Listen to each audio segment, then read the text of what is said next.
Okay, welcome everybody to another episode of Council Connections. I apologize because there was some miscommunication. I didn't know that it was being recorded. It is being recorded. So I just want to introduce two very dear friends that are part of the team that formed the Sustainability Committee. So without other introduction, I think everybody knows these two people here, and I will let them speak for themselves. Thank you, Yakov, and thank you for your organizing abilities in this regard. Yes, we are with Don Sangre, whom you all know is a multi-talented musician, singer, president of Pondeliers, member of Ars Chораlis, Unitarian minister, pioneer at officiating at same-sex marriages, of which you will get a little bit more later, and many other things about relating to the environment until she got to Woodland Pond, where she was also in preparation for the Sustainability Committee. And we're talking primarily about the Sustainability Committee. If we talk about all those other things in Dawn's past, we'd be here till midnight, but we won't. So, Dawn, welcome. Thank you, George. So we are going to start off just before we get to the creation of SUSCOM, as it's been called, and the nickname for Sustainability Committee. Would you like to comment a little bit on how you got yourself interested in the environment, in planting, in seeds, in your life prior to coming here? I would. Thank you. When George and I were getting ready to do this interview, one of the things I noticed, and I really had never noticed it before, was that when I was growing up, I didn't spend any time outdoors. I grew up in a conservative, loving family where the roles for women and men were very gender defined, and women stayed in the house. They were a generation away from farmers, and being able to stay in the house was a step up. So my father took his sons hunting, for example, but he never took me because girls didn't go hunting. He did the garden, and it isn't that I was never outdoors, but I never appreciated or cared about the outdoors at all when I was growing up. It wasn't until I had my own home and my own garden that I began to care about the outdoors. And then that continued in your role of Unitarian minister, because you established an environmental committee and did various things that I noted that I don't fully understand, like planting or spreading seeds about. What were you doing? Pollinating? Yeah, we did Unitarian pollinating, was that it? It was Unitarian pollinating, yes. That was a pollinator garden that was established in the congregation where I grew up. Yeah, so we were all becoming more conscious at that point, and that was the next step. But it really wasn't until I got here that I got caught in the web of sustainability. The web. Well, let's talk about the web of sustainability. Can you describe what I would call the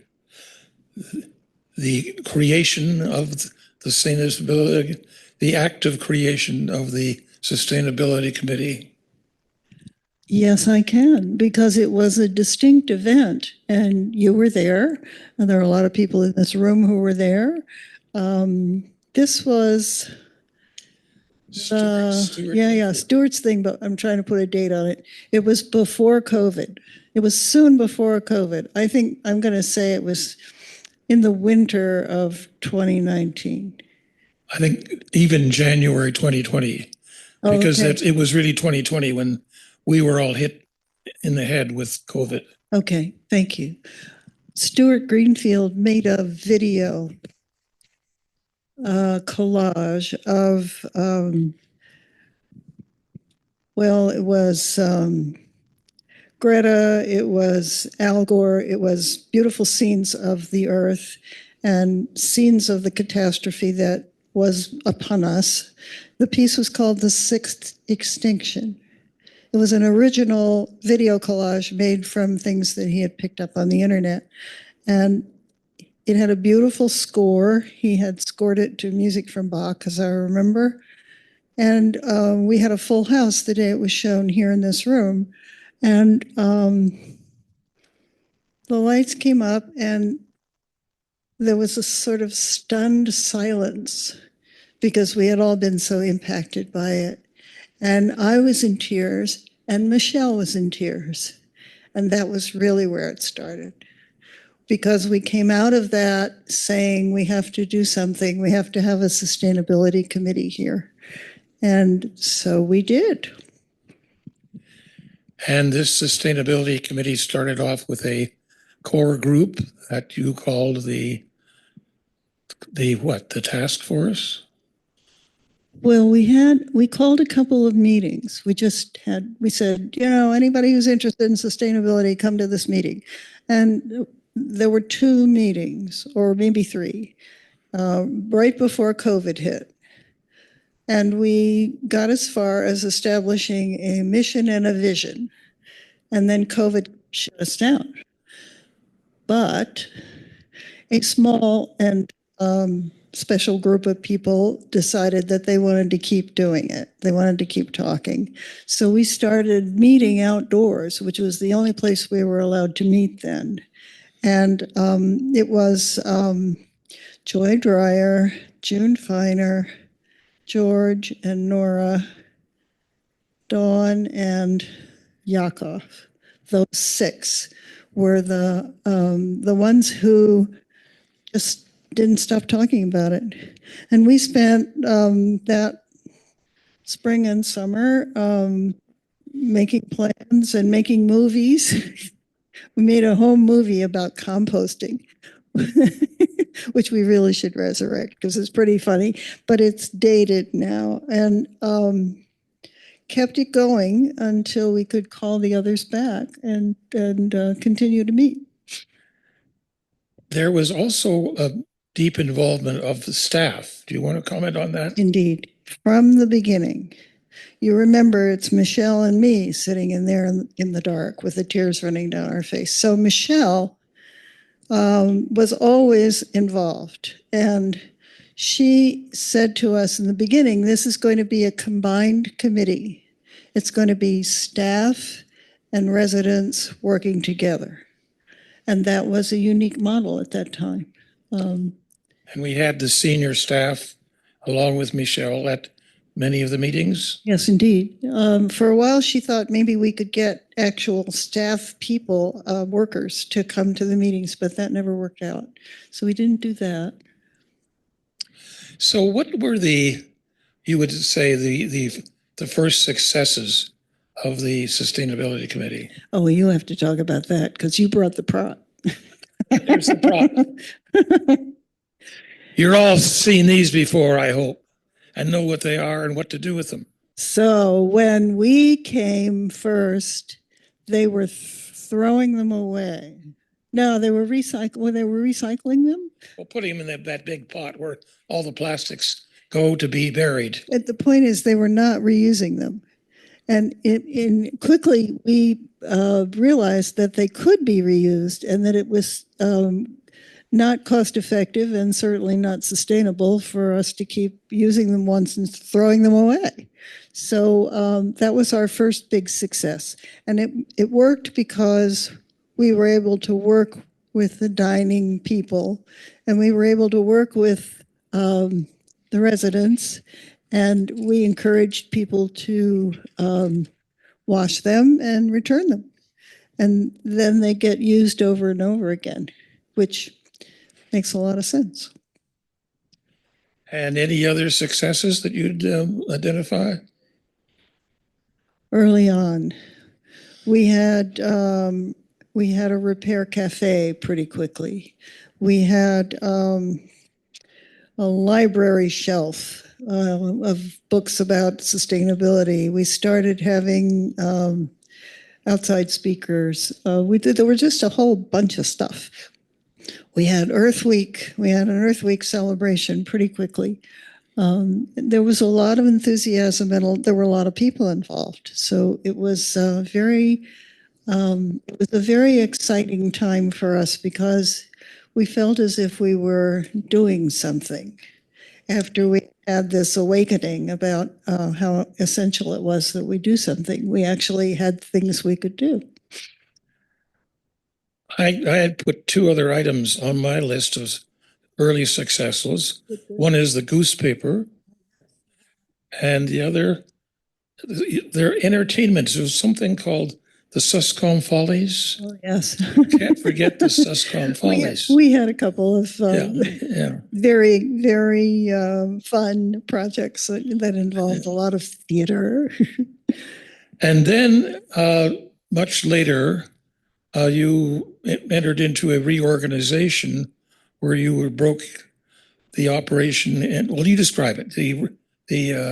Yeah, this is Joy Dryer's. Joy Dryer is the driver of organization. She has a very clear understanding of how organizations can work and can work better. And when we were floundering at some point, she suggested that we try to break up into task forces. And we have done that, and that's a very effective way for us to do our work. So I wrote them down because I can never remember them all.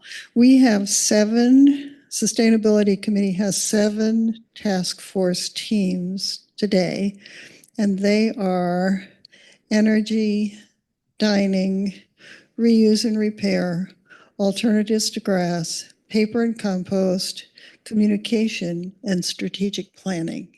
So instead of meeting as a full committee, most of the time we meet in teams.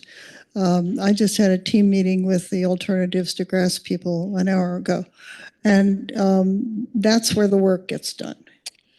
So this brings us to the Alternatives to Grass. And when you tried this out on your younger sister, what did she say? I've been working on the Alternatives to Grass project for a while, and I was telling my baby sister about it one day, and she said, "What? What did you call it?" I said, "Alternatives to Grass." She said, "Oh, you mean like cocaine and bourbon?" No. This is a younger sister, right? This is my baby sister. Michelle and I had a long discussion about what to call this thing when we decided we wanted to get organized around it. And she wanted to use the word land in there. And we already had a landscaping committee and a land conservation committee. And I wanted to find another way to name it. If I did it now, I think I would call it Alternatives to Lawn rather than Alternatives to Grass. But what are you going to do? We're named. It's not too late to change. Never mind. That's another question. So what does the Alternative to Grass do besides cocaine and bourbon? What are you up to? Alternatives to Grass is a project in which we try to encourage Woodland Pond to have less lawn grass and more ecologically supporting plants. And we have been, I'm happy to say, pretty successful in our projects so far. We have 4 demonstration gardens, which are spread around the campus in various climates that on which we are trying out various plants to put instead of grass. We have a wonderful new success just announced last month by Tom Tango, and again yesterday in the management meeting. He and Mark and the landscape committee and the Alternatives to Grass team have together committed themselves to not putting herbicides and pesticides on the lawn this year, which is a fantastic Big cheers all around. a fantastic step forward. We've been talking about getting the poison off the grass since we were founded, and it's very exciting. And we don't know what's going to happen. We expect that there will be some pluses and some minuses and some difficulties along the way, but it's definitely moving in the right direction. The new lawn care plan includes not just stopping, but starting fertilizing the grass with compost, starting aerating the grass. The problem with the grass at Woodland Pond is twofold. Number one, the soil is terrible. Any of you who have gardened or tried to garden in it know that it's construction fill, basically. So it's full of rocks and not a nourishing soil. So the composting will nourish the soil. The aerating will break up the soil and make it possible for the grass roots to grow further. The other thing that's necessary for a good green lawn is rain. And we don't have an irrigation system. So in the summer, when we have a drought, as we did, I believe, last summer, the lawns turn brown because the grass goes into, not remission. What? Thank you, dormancy. And there's almost nothing we can do about that. We hope for rain. The grass looks fabulous now because it's been doing nothing but rain this spring. So we are hoping that the alternatives in the new lawn care plan will encourage the grass to look good. And we are hoping to encourage our residents not to expect the grass to look like a golf course, because it's not going to look like a golf course. On the other hand, it's not going to have any chemical treatment on it anymore. And the mowing is going to be encouraging of growth because we're going to have mulching mowers. So I'm very excited about this plan. It's been a long time coming. We've worked very hard to encourage it. And the tipping point, and there was one, was when Landscape came on. When Landscape said that they supported it, then Tom said, we're going to do it. So hooray. Now, just to be clear, you have these 4 pilot projects, one south and one north. The garden. Demonstration. Right. Yeah. Are you planning to expand those? We are hoping to use them for education, our own education, what works and what doesn't. So in Demonstration Garden 2, we planted Jersey tea, which is a native plant. It didn't take. We don't know why. Mark Eisenhandler, our horticulturalist, who has been an essential part of all our work, things that maybe we just had, the plants were too small. So we're going to try again. But partly it's just experimenting which plants work and which don't, so that when you do expand your gardens, as we will with the renovation, we will have some sense of what works well and what doesn't. But that would not eventuate in covering all of the current grass. Oh, no. We don't want to cover all the grass. People need places to walk, and you need the relief of a green expanse. Yeah. But we don't need as much grass as we have. And the grass any grass is not nourishing. It doesn't feed anything. In fact, you told me, and trying to find the quotation here that grass as we currently have it is a monoculture and nature loves multiculture. Yes. Is that quoting you correctly? I said nature loves diversity. Diversity. Yeah. Yeah. If you just look into the natural world anywhere, what you see is lots and lots of different things, lots and lots of different plants, lots and lots of different animals, because that builds resiliency.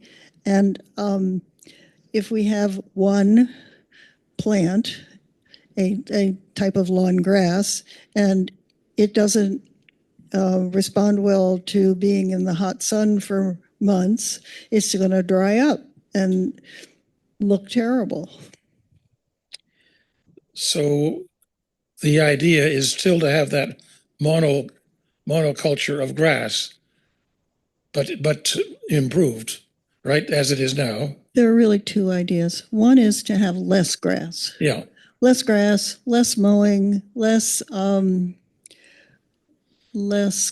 chemicals, but we've gotten rid of the chemicals, and more gardens.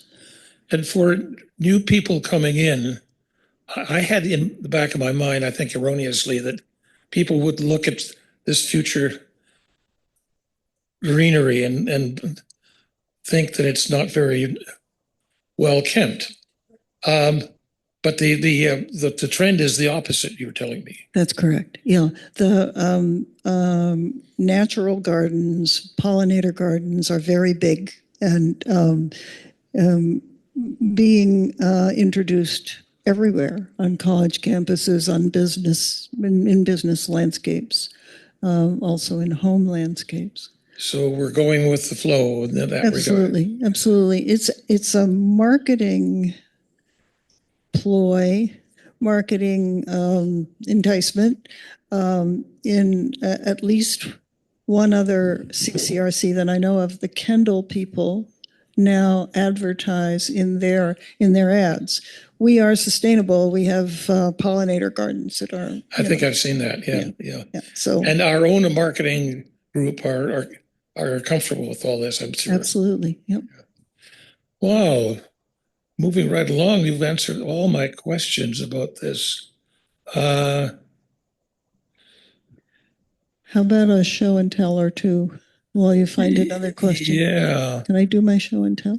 Oh yes, I'm sorry. That's okay. I forgot. Hold it, I forgot. But wait, you go ahead. Okay. Actually, I have one as also. Okay. You did your show and tell. It's my turn. Okay.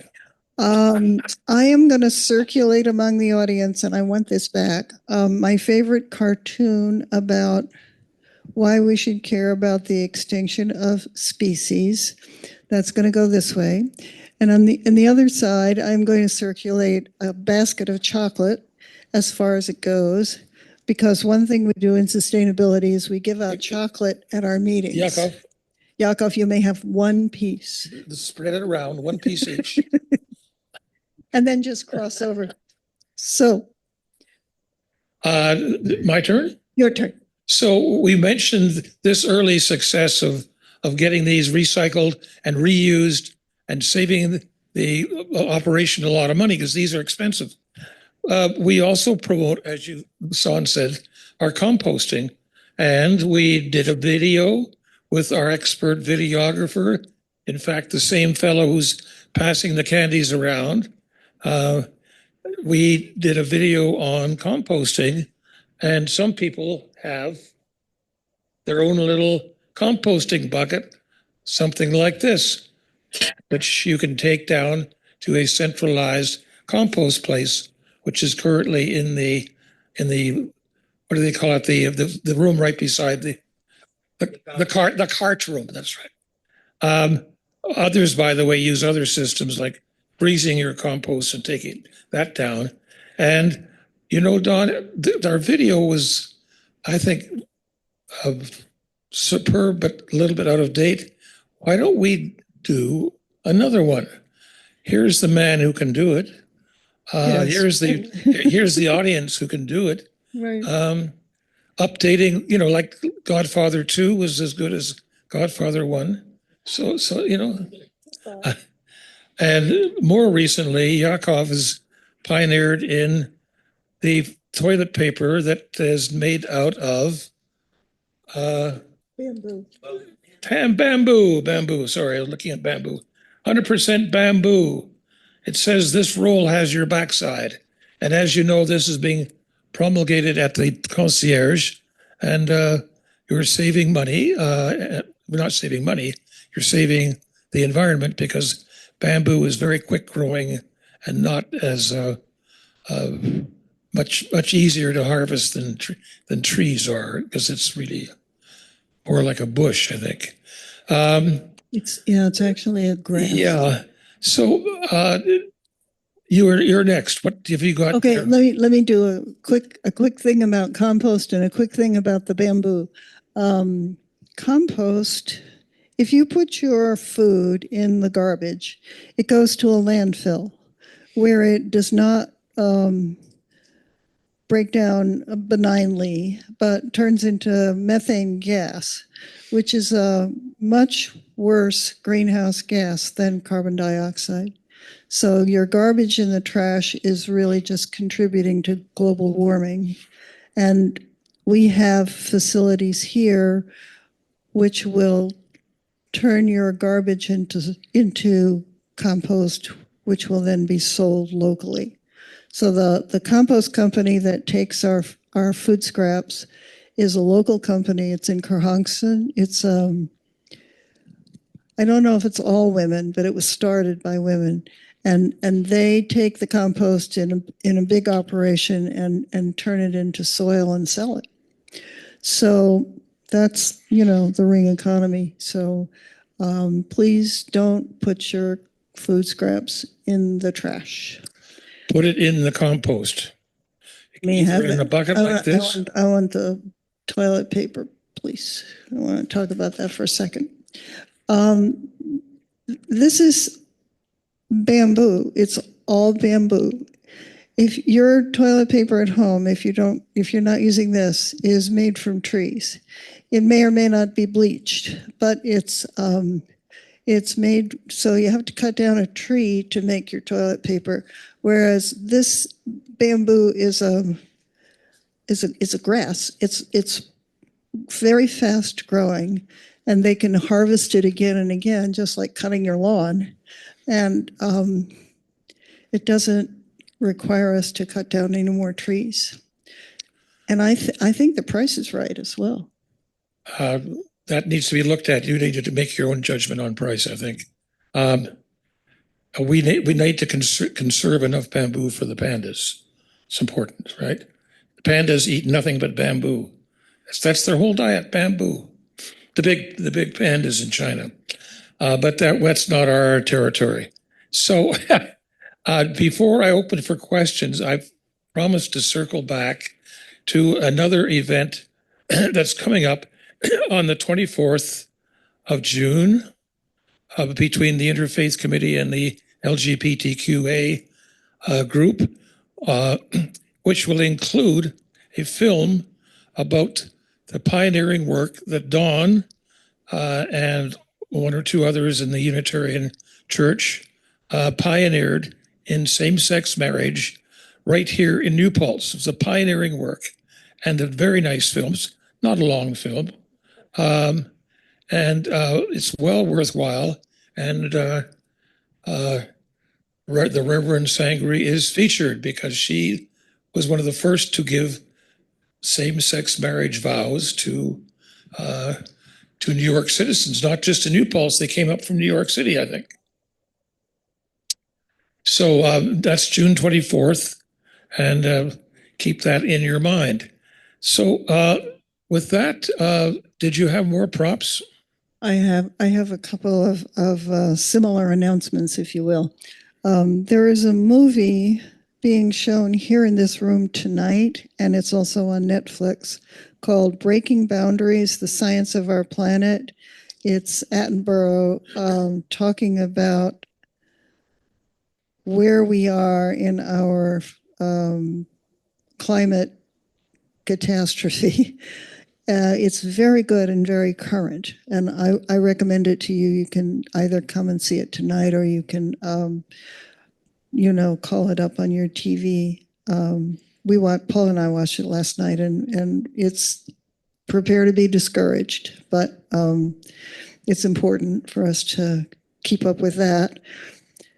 The other thing I want you to invite you all to is the Earth Week celebration that's coming up, especially the tabling. There are going to be tables outside of the mailroom every day. There's a guest speaker coming from the Ulster County Resource Recovery Agency. She's going to talk about recycling. What can you recycle aluminum foil? What do you do with a cap on, that sort of thing. And there's a movie called Plastic People, which is going to be at Women Connect on Monday at 2 p.m. in the PAC. This is all in the newsletter. I'm sure you've seen it. There's a whole page of events. I do encourage you to take in as many as you can. And credit to Joy Dreyer, who came in late for putting together all she's in charge of communications, of getting all these things into the monthly Woodland Pond news. And there's a lot of stuff happening, largely around Earth Week. And I didn't know about the movie tonight. I think we'll try to see that.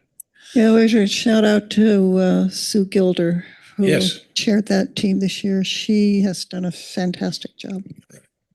So unless you have other props, you got books. Tell us about the books briefly. Talk about Doug Tolley for a minute. All right. This is the new book. Douglas Ptolemy is a Caterpillar guy, originally an ecologist. He writes more clearly and in more detail than anybody I know about the environment, and especially about this project of not planting grass in your dirt, but planting something that will feed the insects. And this is a fabulous book. And his other one is also equally good. They are probably, this one's probably in the library.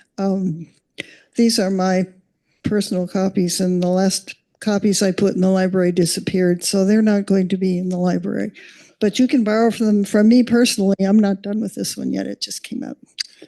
I do urge you all to keep an eye on the library, which is sort of a little bit back into our reading our library area, because there are a few changes, and there's some very good books and magazines there to be looked at.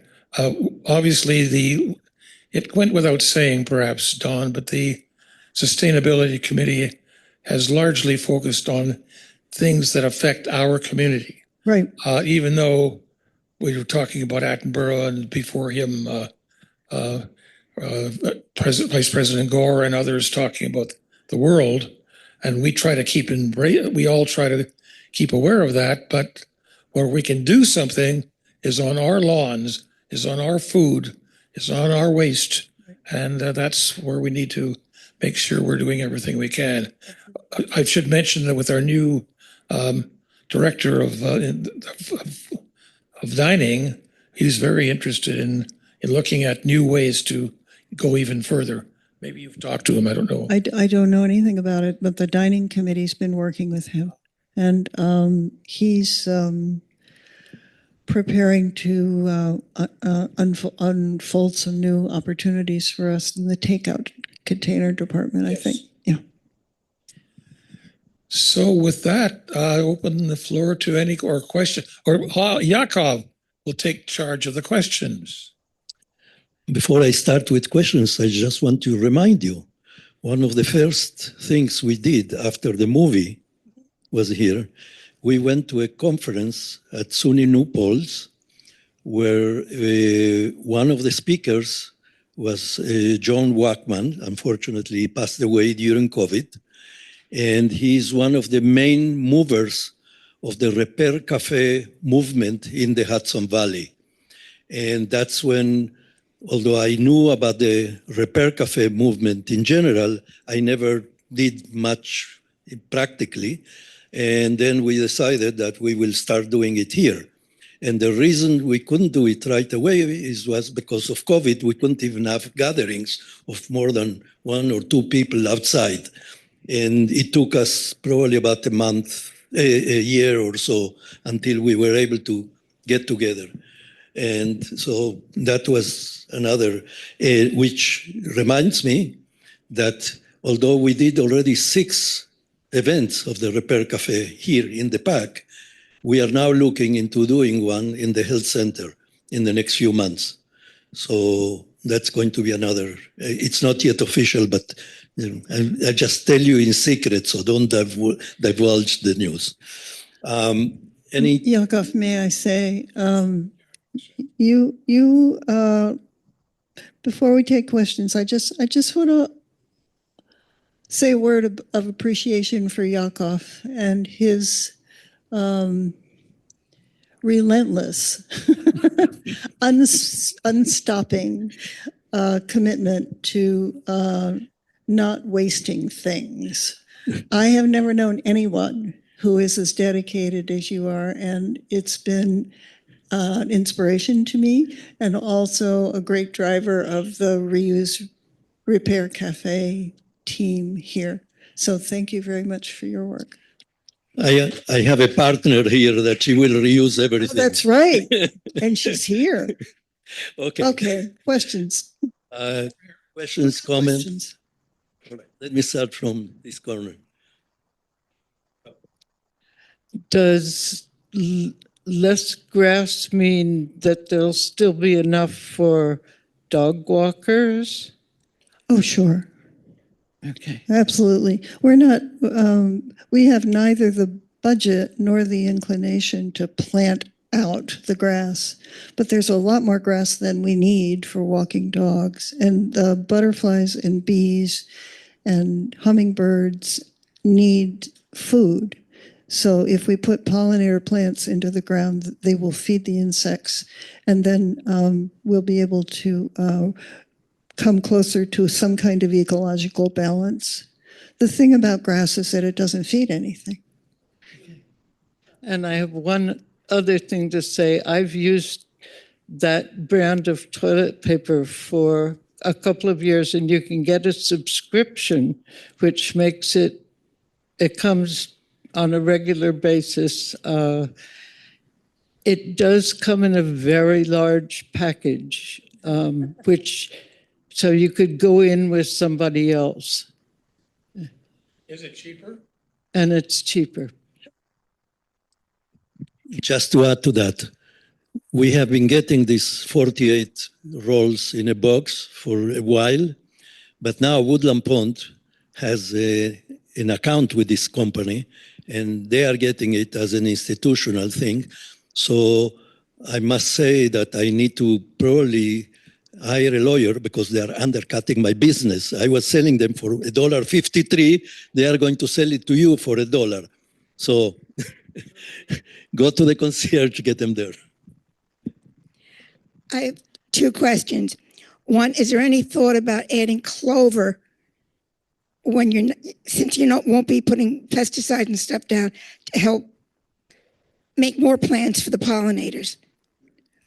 Clover is my go-to ground cover, and we would love to put more clover in the lawn because it makes nitrogen, which is good for the soil, and it stays low. So it would be great to have white clover. Thank you for the suggestion. Also, I know there's controversy over this, but encouraging Woodland Pond to have more vegetarians and vegans because a lot of trees are cut down to feed the cows, and it's a horrible cycle. Absolutely. In the movie that we saw last night, one of the scientists of Attenborough's stature, I don't know what his name was, but he said, if there was one thing you could do to make the world a healthier, safer place, it would be to stop eating meat because it's so hard on the environment. And could I say that as a vegetarian that stop eating meat is great, but even if you can cut back, I mean, I know it's hard if you've been eating meat all your life to suddenly go cold turkey, if you'll pardon the expression. But but even if you cut back to only once a week, that would be huge. You're absolutely right. I'm under the impression that the new menus have more options. I'm not sure of that, but for sure we would support that. So, Dawn, back to your conversion to being an outdoor lover. Is it true that a test of your outdoor commitment to your partner was climbing up Mount Washington in the rain? The fix is on. All right, I'll tell you that story. I was,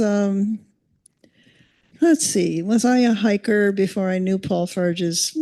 I was a little bit of a hiker before I knew Paul Farges. I would go for a walk in the woods, but when I met Paul, one of the first things that he did for me, with me, when we were courting was take me up Mount Washington for an overnight backpacking hike. And it was raining. And I didn't have a pack. So I had on this pack from our friend Mario, who was a lot bigger than I was. And we climbed up Mount Washington. And by the time we got to the top, I was soaking wet and my boots were wet and my hair was wet. I think it was really ugly. And we had a wonderful time. And later I had dinner with his mother and told her this story. And she said to me, "You must really love him if you did that." So score one for a climber. And it worked. There he is. What a story. I mean, God, you must have really, really, really loved him. Okay, here we go. Yes, I have an announcement to make. I'm very big on communication, and I believe we should let our families know what we're doing here at Woodland Pond. So I have made up some cards that to celebrate Earth Day. And then on the inside, there is a unofficial, as it's called, Earth Day flag. And the message inside says, "We at Woodland Pond at New Paltz are celebrating Earth Day with educational programs and fun events all week long. And we hope you can too. To do one simple thing for Earth Day, become an Earth Day communicator. Show your concern for the Earth by displaying the Earth Day flag where it can be seen by others all week long. So people could put it on their window, or children could take it to school and have it on their... No, it's on, you need to speak. And then on the back, it says a little poem that says, "Every day is Earth Day. If it's cold or wet or hot, pitch in to save the planet. It's the only one we've got." So these cards will be available in the mailroom this weekend. We will also have an online form for people who don't want to mail anything, but to just let our grandchildren especially know that we are as involved in the future of the Earth as they are. Thank you. Thank you, Marilyn. Am I right that you are part of the communication team for the Sustainability Committee?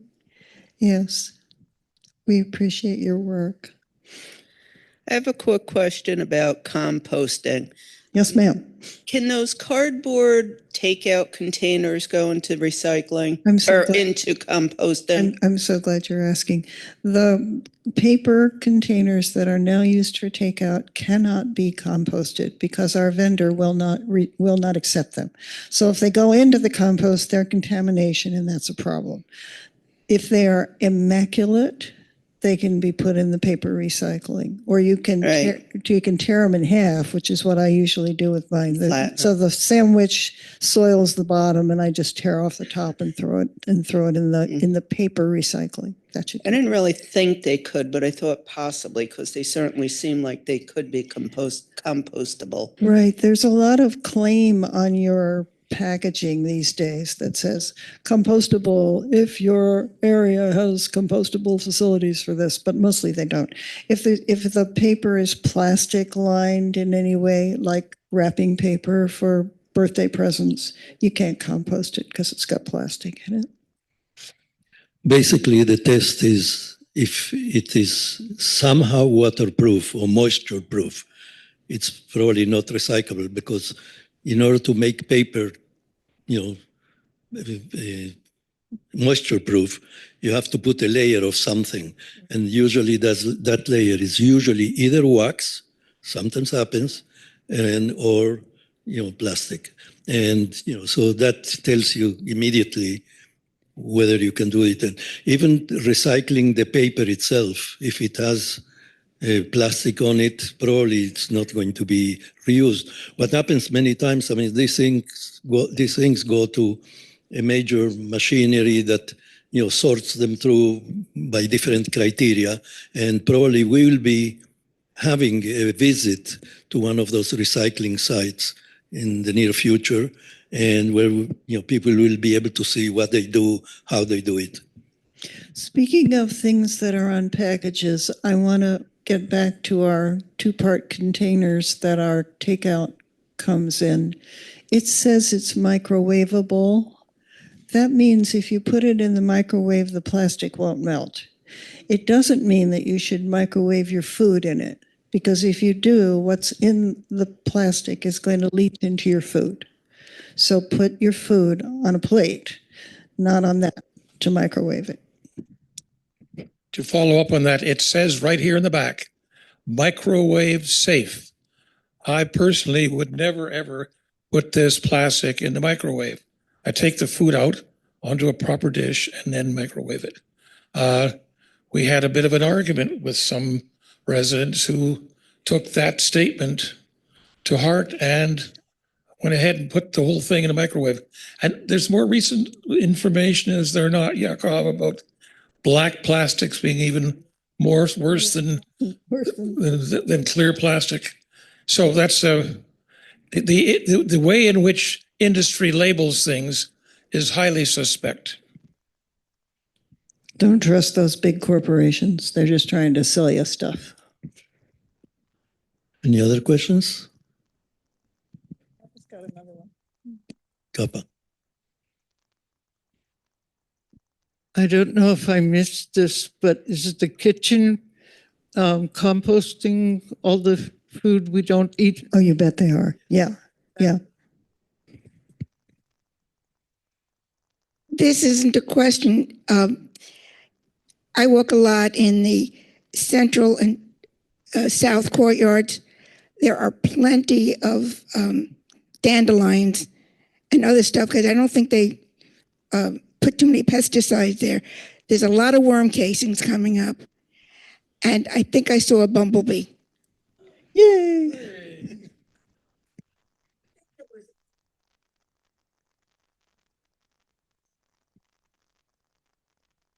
With the new renovations, has anybody asked your committee for any recommendations? I am so glad you asked me that question, because this is another one of my show and tells. What I have here, and I'm not going to unroll it now, is the landscape. I'm not going to unroll it now. I thought you wanted to. No, I don't want to. Is these are the landscape architect's plans for the landscape after the renovation. And we met with that person, and we had major input with that person, and almost all of the things they're going to plant are native. So this is a place where the committee has made a huge impact. And we are looking ahead to the expansion and to the landscaping plans there with the same intention, to have as much native plants there as possible. I'd be happy to unroll this if you want to look at it, but otherwise it's just a show and tell. Okay, I think you answered all the questions already. So thanks very much.